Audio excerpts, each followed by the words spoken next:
Достарымызбен болған бір күндік демалысымыз қалай өтті? Осындай ұзыннан кеткен жолмен жүріп, Чунжа деген ауылға кіріп, өзімізге керек барлық заттарымызды алдық. Осы Сайора магазиннен алдық. Бұл енді бағасы жағынан кішкене оптовый магазин деп айтсақ та болады.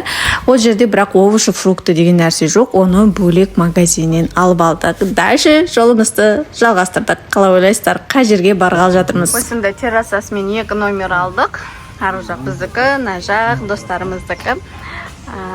Бұл горячий источник Мираж. Прямо аурасы деген күшті бар ғой. Әдемі жасалған. И бассейндері көп.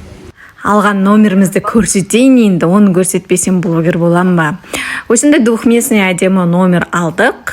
Спальнясы, мини холодильнигі, жұмыс жасамайтын телевизорды бар. Но телевизор көруге әрине уақытымыз болған жоқ. Осындай шкаф, бір штук вешалкасымен болды.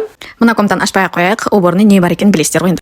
Ең бастысы таза, бассейндер таза, комнаталары таза, және бассейндерде өте көп. Өте әдемі, уютно жасалынған, шынымен бір күн болса да миың кәдімгідей демалып қалады. Түнгі көрінісі вообще әдемі. Тура алдарыңызда тұрған магазин, ал оң жақтағы бұл бізде столовый.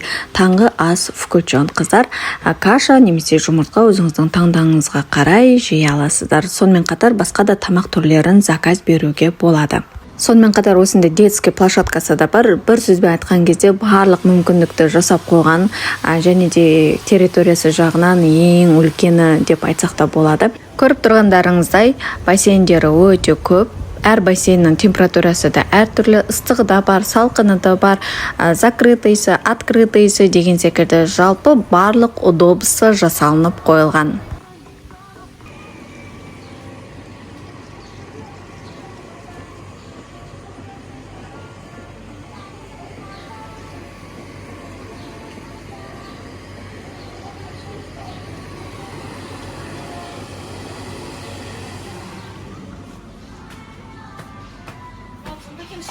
Yeah.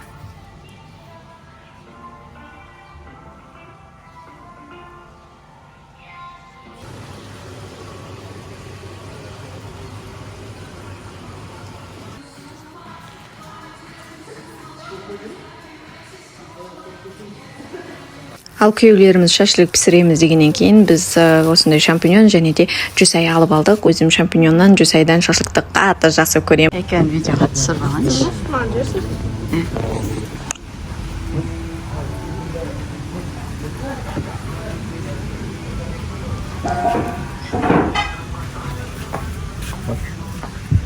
Мен сықамайын біз.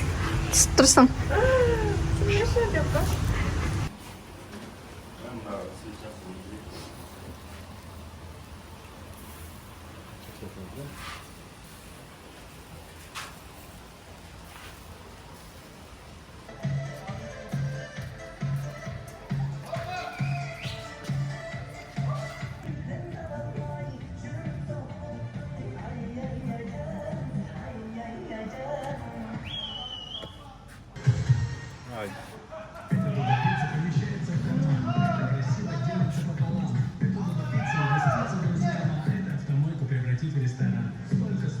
Прямо дінді болған.